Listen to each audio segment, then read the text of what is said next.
শুধুমাত্র সমাবেশ, মিটিং, মিছিল নয়। আমরা কিন্তু সরকারের সংশ্লিষ্ট সকল মন্ত্রণালয়, সেটি জনপ্রশাসন মন্ত্রণালয় হোক, আইন মন্ত্রণালয় হোক এবং সরকারের অ্যাটর্নি জেনারেল অফিস যারা সরকার পক্ষের হয়ে এই বিষয়টি আদালতে যারা আইনগতভাবে লড়াই করছিলেন, তাদের সঙ্গেও কিন্তু সমন্বয় সাধনের চেষ্টা বাংলাদেশ ছাত্রলীগ করেছে এবং আমরা তাদের সঙ্গে মিটিং করেছি, কথা বলেছি।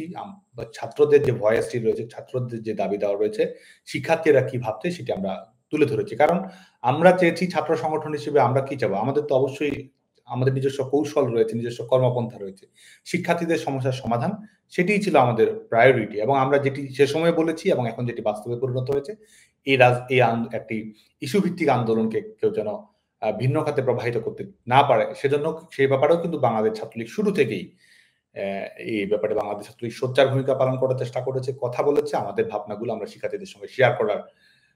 চেষ্টা করেছি। এবং বাংলাদেশ ছাত্রলীগ কিন্তু এক ধরনের আমরা বলেছি যে আমরা শিক্ষার্থীদের মতামতটি নিব। কারণ যেহেতু 2018 সালের প্রজ্ঞাপনের মাধ্যমে সমাধান হয়েছে, তারপরেও এটি হাইকোর্টের রায়ের প্রেক্ষিতে, হাইকোর্টের নির্দেশনার প্রেক্ষিতে নতুন করে সমস্যাটির উদ্ভব হলো। সে কারণে আমরা টেকসই সমাধান, যুগোপযোগী সমাধানের মাধ্যমে পলিটিক্স বা পলিসি অ্যাডভোকেসির আমরা আশ্রয় গ্রহণ করেছিলাম। আমরা কিন্তু উন্মুক্তভাবে শিক্ষার্থীদের কাছে মতামত আহ্বান জানিয়েছিলাম যে গোটা সমস্যার সমাধানটি কিভাবে হতে পারে, অনুপাতটি কিভাবে হতে পারে, সেটি আদিবাসী হোক, নারী হোক, প্রান্তিক নিম্নবর্গীয় জনগোষ্ঠী হোক, তাদের প্রতিনিধিত্ব আমরা কিভাবে নিশ্চিত করতে পারি, কিংবা অপরাপর দেশের সরকারি চাকরিতে অন্তর্ভুক্তির প্রক্রিয়াটি কিরকম, এই ব্যাপারে শিক্ষার্থীরা কি ভাবছে, তরুণ প্রজন্ম কি ভাবছে, বিভিন্ন পেশাজীবী গোষ্ঠী, বিশেষজ্ঞ গোষ্ঠী তারা কি ভাবছে, আইন বিশেষজ্ঞ যারা রয়েছে তারা কি ভাবছে, যারা বিশেষ করে আমাদের পাবলিক অ্যাডমিনিস্ট্রেশন নিয়ে যারা লেখাপড়া করেছে, বিশেষজ্ঞ মতামত রয়েছে, কিংবা তরুণ প্রজন্মের যে চিন্তাভাবনা রয়েছে সেটির রিফ্লেকশন কিভাবে ঘটানো যায়, সেজন্যই কিন্তু বাংলাদেশ ছাত্রলীগ এই ব্যাপারে এক ধরনের আমরা উন্মুক্ত আলাপনের সূচনা করেছিলাম মিট দ্য প্রেসের মাধ্যমে, এবং পরবর্তীতে আমরা বাংলাদেশ ছাত্রলীগের কর্মসূচি দিয়েছিলাম ডোর টু ডোর ক্যাম্পেইন, যেটির মাধ্যমে আমরা লিফলেটের মাধ্যমে আমরা আমাদের বক্তব্য শিক্ষার্থীদের কাছে নিয়ে গেছি। একটি ফর্ম শিক্ষার্থীদের কাছে আমরা জমা দিয়েছি এবং সেই ফর্মে শিক্ষার্থীরা কোটা সংস্কারের প্রস্তাবনাটি কিরকম হবে, সমাধানটি কিরকম হবে, সে ব্যাপারে কিন্তু তারা তাদের প্রস্তাবনা লিখিতভাবে অনলাইনের মাধ্যমে সরাসরি আমাদের যে ঘোষিত কর্মসূচি ছিল যে আমরা এই আমরা শিক্ষার্থীদের মতামতকে আমরা নিব, সেটি পরবর্তীতে আইনগত প্রক্রিয়ায় এবং সরকারের সংশ্লিষ্ট কর্তৃপক্ষের কাছে আমরা তুলে ধরার জন্য যে যৌক্তিক পদ্ধতি সেটি আমরা গ্রহণ করব। কারণ একটি আধুনিক ছাত্র সংগঠনের কাজই হচ্ছে এক ধরনের সেতু বন্ধন তৈরি করা সরকারের এবং যারা সিদ্ধান্ত গ্রহণ করে, যারা পলিসি মেকার, তাদের সঙ্গে যেন তরুণ প্রজন্মের একটি সেতু বন্ধন হয়, সেটি নিশ্চিত করে ছাত্র সংগঠনের কাজ। সে কারণে কিন্তু আমরা এই ডোর টু ডোর ক্যাম্পেইন, সে কারণে কিন্তু আমরা উন্মুক্ত আলাপন, সে কারণেই কিন্তু এই পলিসি অ্যাডভোকেসি, সে কারণেই বিশেষজ্ঞদের মতামত গ্রহণ করা, একেবারে যারা সাধারণ শিক্ষার্থী তাদের কাছ থেকে সরাসরি মতামত গ্রহণ করা, সে লক্ষ্যে কিন্তু আমরা কর্মসূচি গ্রহণ করেছি এবং এই ডোর টু ডোর ক্যাম্পেইনের মাধ্যমে কোটা সংস্কার নিয়ে শিক্ষার্থীদের মতামতের এক ধরনের রিফ্লেকশন ঘটানোর জন্য বাংলাদেশ ছাত্রলীগ কাজ করার চেষ্টা করেছে। এবং আজকে যে বিষয়টি আজকে এই লাইভে আমাদের শিক্ষার্থী যারা শুনছে তাদের উদ্দেশ্যে জোরের সঙ্গে, আত্মবিশ্বাসের সঙ্গে, দৃঢ়তার সঙ্গে যে বিষয়টি মনে করিয়ে দিতে চাই, এবং বাংলাদেশের সিভিল সোসাইটিকে, শিক্ষার্থী, আমাদের শিক্ষক সমাজ, সবাইকে এবং যারা আজকে সমাজের বিভিন্ন স্টেক হোল্ডার রয়েছেন সবাইকে যেটা কথাটি মনে করিয়ে দিতে চাই, বাংলাদেশে প্রকৃত অর্থে আজকে তো আমরা অনেক কথা বলি যে আমাদের পরবর্তীতে আপিলের ডিভিশনের শুনানির মাধ্যমে এটির সমাধান হয়েছে, পরবর্তীতে সরকার প্রজ্ঞাপন দিয়েছে কোটা ইস্যুর বিষয়ে, সেটি তো একটি বিষয়। কিন্তু বাংলাদেশে প্রকৃত অর্থে যখন হাইকোর্টের রায়ের উপরে যখন 11 জুলাই 2024 স্থগিতাদেশ দেওয়া হয়, স্টে অর্ডার দেওয়া হয়, হাইকোর্টের যে পূর্ব ঘোষিত রায় যে সরকারের প্রজ্ঞাপনটি বাতিল, সেই সরকারের প্রজ্ঞাপন বাতিল করার রায়টিকেই যখন স্থিতাবস্থা দেওয়া হয়, স্টে অর্ডার দেওয়া হয়, সেদিন থেকেই কিন্তু বাংলাদেশে কোনো কোটা কার্যকর ছিল না।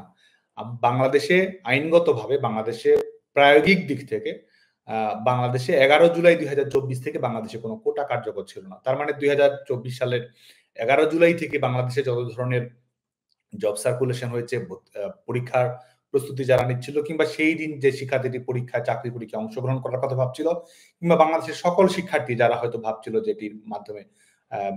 কি ধরনের সমস্যা তৈরি হবে এই কোটা ইস্যুকে কেন্দ্র করে, 2024 সালের 11 জুলাইয়ের মাধ্যমে কিন্তু সেটির সমাধান হয়েছিল। 11 জুলাই থেকে বাংলাদেশে কোনো কোটা কার্যকর ছিল না। আপিল বিভাগের চূড়ান্ত নিষ্পত্তির আগেই, সরকারের প্রজ্ঞাপন দেওয়ার আগেই এই ১১ জুলাই থেকে বাংলাদেশে কোনো কোটা কার্যকর ছিল না। সত্যিকার অর্থেই শিক্ষার্থীদের যে আন্দোলন ছিল এবং সরকারের যে আইনগত লড়াই ছিল এবং একই সঙ্গে আমাদের বাংলাদেশ ছাত্রলীগ, অপরাপর ছাত্র সংগঠনগুলোর যে ভূমিকা ছিল, ১১ জুলাই ২০২৪ কিন্তু এই আন্দোলনের একটি নিষ্পত্তি সম্পন্ন হয়েছিল। সরকারের দিক থেকে যেটুকু রেসপন্স করার, আইনগতভাবে যেটুকু সম্ভব, সেটি কিন্তু ইতিমধ্যে একটি সমাধান সম্ভব হয়েছিল।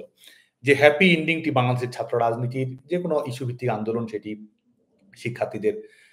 সেমিস্টার ফি কমানো হোক, শিক্ষার্থীদের কর্মসংস্থানের নিশ্চয়তা হোক, শিক্ষার্থীদের প্রযুক্তি ব্যবহারের অ্যাক্সেসিবিলিটি নিশ্চিত করা হোক, দক্ষ মানব সম্পদ তৈরি করার জন্য প্রায়োগিক সুবিধা বৃদ্ধির বিষয়টি হোক, শিক্ষা বাজেট বৃদ্ধি করা হোক, ছাত্র সংসদ নির্বাচন চালু করা হোক, প্রত্যেকটি যে ইস্যু ভিত্তিক ছাত্র আন্দোলন হয়েছে, সেটির একটি হ্যাপি এন্ডিং যে আমরা চাই যে একটি নিষ্পত্তি, একটি সমাধান, সেটি কিন্তু ১১ জুলাই সমাধান হয়েছিল। আজকে যখন আমরা এই পেছনের দিকে ঘটনার দিকে ফিরে তাকাই, বাংলাদেশের ছাত্র আন্দোলনের একজন কর্মী হিসেবে এটুকু আমি দৃঢ়তার সঙ্গে বলতে পারি এবং শিক্ষার্থীদের সঙ্গে এই অংশটুকু বিশেষভাবে আমি শেয়ার করতে চাই যে ২০২৪ সালের ১১ জুলাইয়ের পর থেকেই সবাই যদি দায়িত্বশীল আচরণ করত এবং যে সমাধান ইতিমধ্যেই হয়েছে, সেই সমাধানের ব্যাপারে সবাই যদি দায়িত্বশীল ভূমিকা পালন করত, তাহলে আজকে পরবর্তীতে যে সহিংসতার ঘটনা ঘটানো হয়েছে এবং কোটা ইস্যুকে রাজনৈতিকভাবে ব্যবহার করার চেষ্টা করা হয়েছে, শিক্ষার্থীদের লাশের উপর ভর করে পেছনের দরজা দিয়ে ক্ষমতা দখল করার যে রাজনৈতিক ষড়যন্ত্র পরবর্তীতে মঞ্চস্থ করা হয়েছে, এবং সবচেয়ে বড় কথা আরো সরাসরি যদি আমরা বলি, আরো খোলা মনে যদি বলি, আজকে যে শিক্ষার্থীরা আজকে মৃত্যুর শিকার হয়েছেন, যে শিক্ষার্থীরা হত্যাকাণ্ডের শিকার হয়েছেন,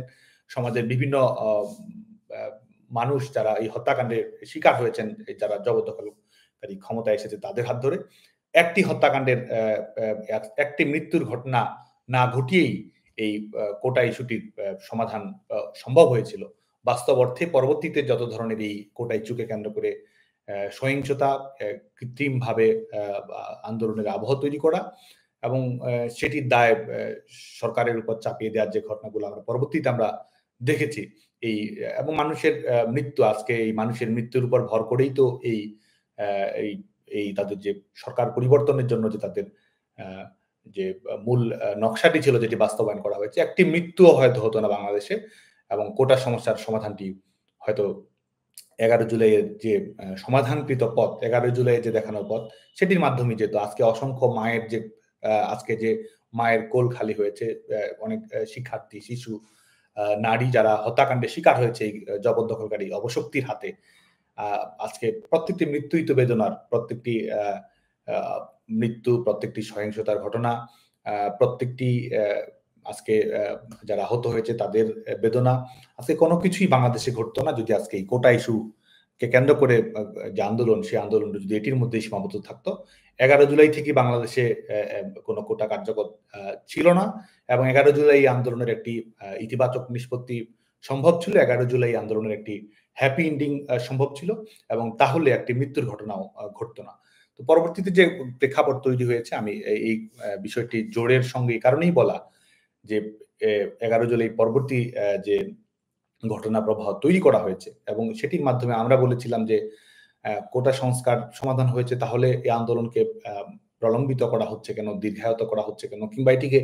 ভিন্ন খাতে প্রবাহিত করার চেষ্টা করা হচ্ছে কেন? আজকে দেখুন, যারা যখন এই হাইকোর্টের রায়ও হাইকোর্ট যখন স্টে অর্ডার দিল, তখনও তারা বলছিল যে সরকারের প্রজ্ঞাপন, আমাদের পার্লামেন্টে বিশেষ আইন প্রণয়ন করা, আজকে তো জবরদখলকারী অবশক্তি ক্ষমতায় বসেছে, অবৈধভাবে, অসাংবিধানিকভাবে তারা ক্ষমতা দখল করে রয়েছে। সরকার, শেখ হাসিনা সরকারের সমাধানকৃত যে কোটা সমস্যার সমাধান, সেটি তো বহাল রয়েছে,